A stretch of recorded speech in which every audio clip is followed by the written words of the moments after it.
Share screen. Share screen. There's like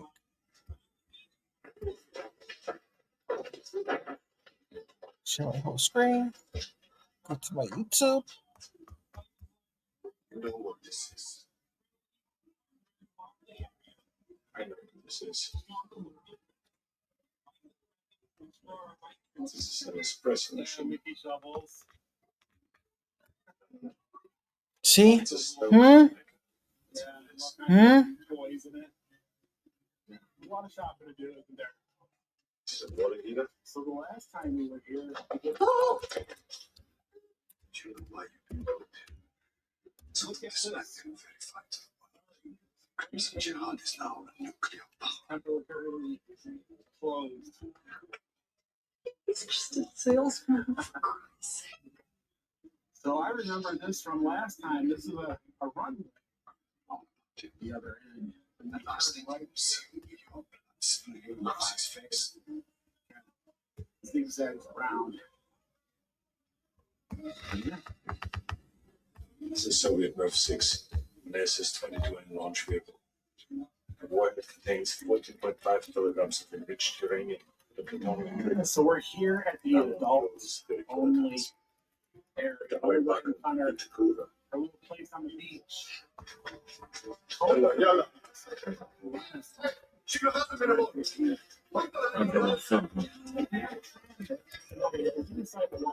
Let's say it's 5.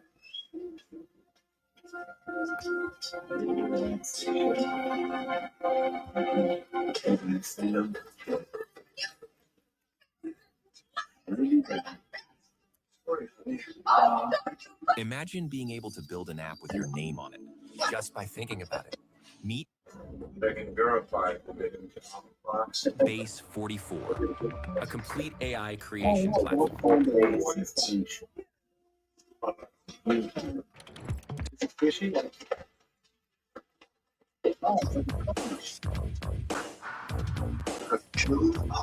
Drinks. Cold. Are you ready? Here we go. Soft drinks, lemonade, water, cold tea. It's up to you. It's up to me. Drinks come in 4 cups. Gotta know the size before you fill it up. Big, medium, small, kids meal. Keep it straight.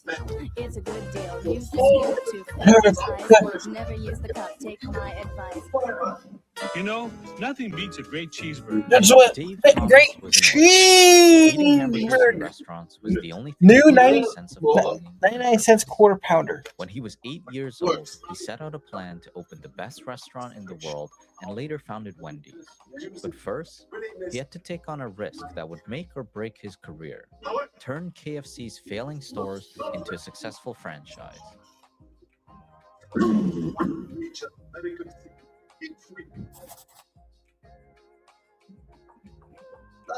In 1932, Dave Thomas was born in New Jersey. His parents weren't married and put him up for adoption when he was 6 weeks old. Several months later, he was taken in by a couple from Michigan who kept his adoption a secret.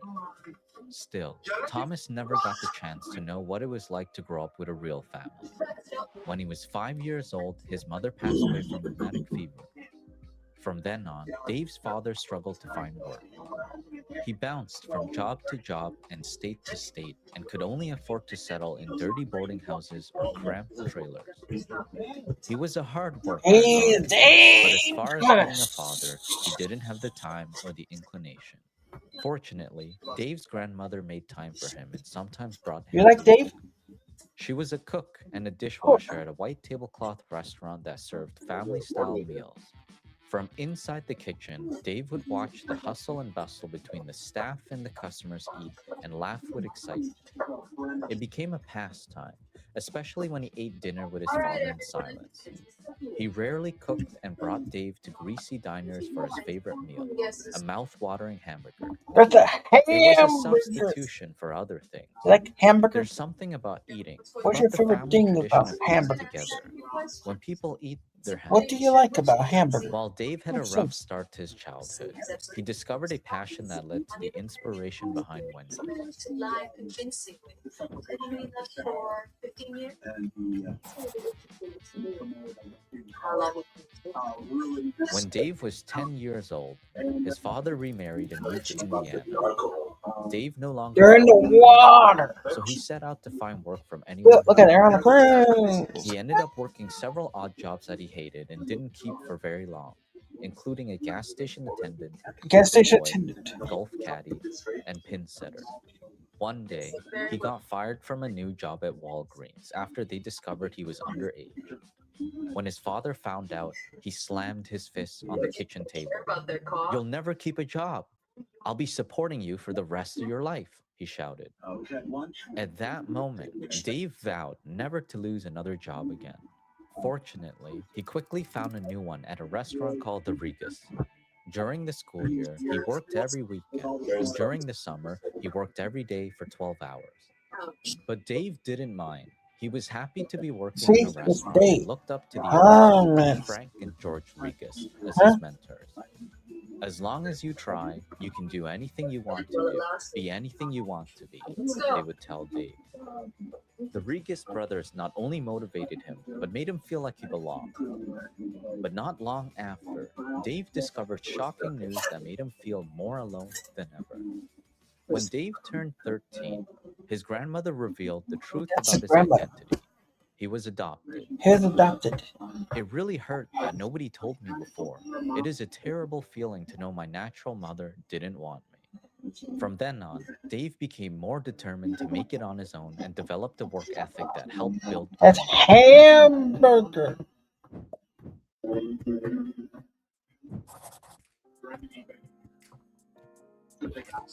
When Dave was 15 years old, his father moved the family to Fort Wayne. Right away, he found a new job as a busboy at a restaurant called the Hobby Who was the House. bus for? There, he met his third mentor, Phil Klaus. Even in a suit, Phil would sweep the floors and put away the dishes.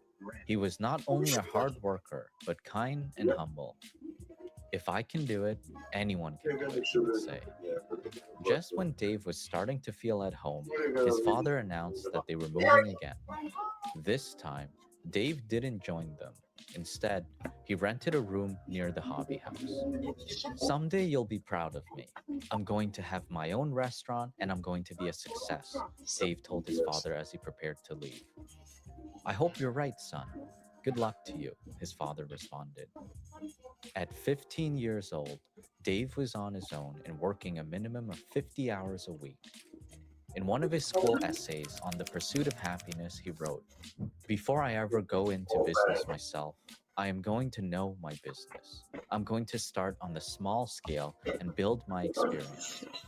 He also wrote how he would achieve his goal. "After I finish school, I want to join the army for a while and be a cook. In this way, I will get more experience. I will be all set to start the pursuit of happiness with a restaurant of my own." Not long after, he dropped out of high school and enlisted in the army a few years later. Starting from the bottom prepared Dave for a risky endeavor that paved the way for Wendy's success.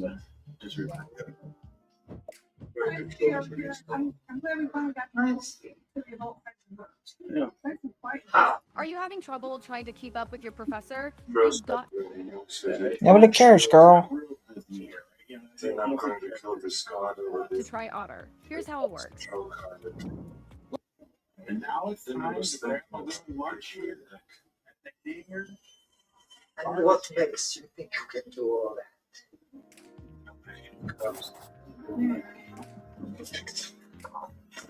When Dave was dispatched from the army, he returned to the Hobby House and worked as a cook.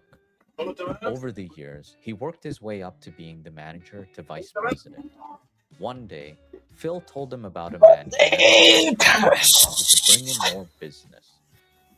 "His name is Harlan Sanders, and he says he invented a new recipe and a new way of frying chicken," Phil said with excitement. You love fried chicken? Dave raised his eyebrows. What's the best thing about "Why fried should chicken? we pay some guy who Look at that looks like burger. a billy goat for his recipe when we already have good chicken?" Dave argued. For once, Phil didn't listen to Dave and signed a deal to sell Harlan's Kentucky Fried Chicken. For each piece they sold, they would give him 5 cents. Afterwards, Harlan came into the restaurant and introduced himself to Dave. When he left, I had a sense this man was going to change my life, Dave recalled. Within a few months, the Hobby House became one of the first and biggest takeout restaurants in the US. People were hooked on Harlan's fried chicken and would wait in lines outside the door. Eventually, Phil opened 4 Kentucky Fried Chicken franchises in Columbus. But his partners didn't have any restaurant That's experience country or hired the wrong fried chicken. After just a year, each Nice. store struggled to stay afloat, and Phil was over $2 million in debt. It was then that Phil decided to ask Dave to take on a risky endeavor, turn the stores around for a 40% stake in each one. Everyone, including Harlan, told him he was making a big mistake. Listen to the Colonel, boy. As your friend, get out now while you can. Things are just too far gone here, Harlan warned. By then, Dave was married with 4 children. It was his only chance to make more money to support his family. Within 6 years, he surprised everyone but Phil. He managed to turn the stores around by simplifying the menu, coming up with its iconic sign, and changing the frying method. 1 year later, he sold his shares of the KFC franchises for more than $1.5 million. Turning a failing business into a successful franchise taught Dave how to save Wendy's in the future.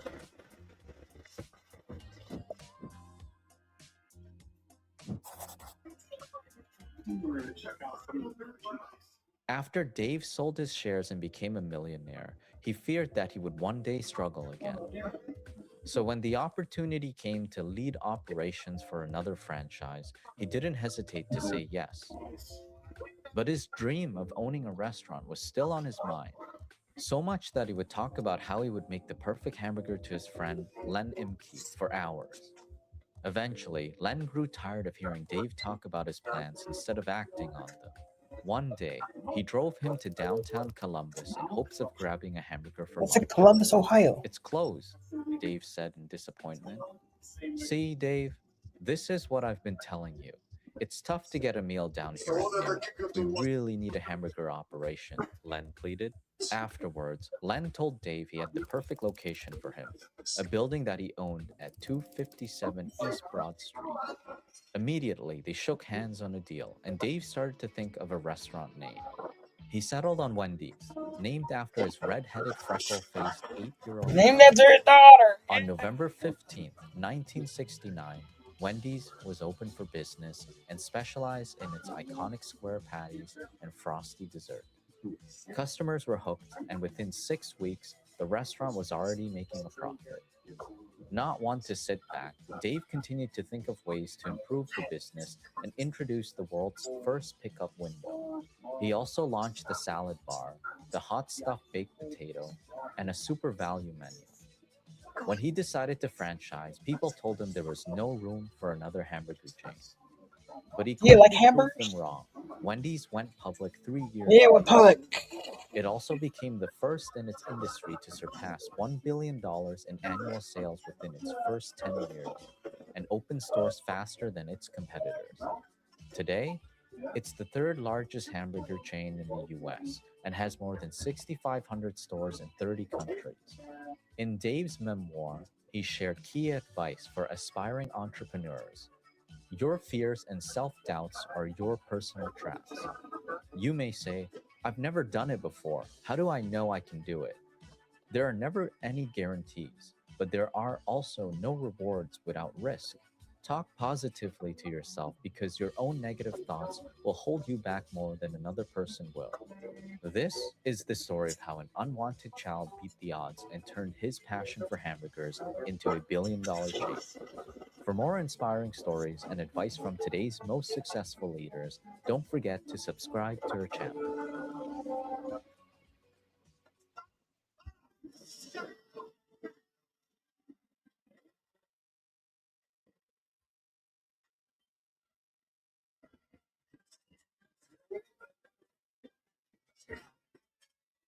Alright.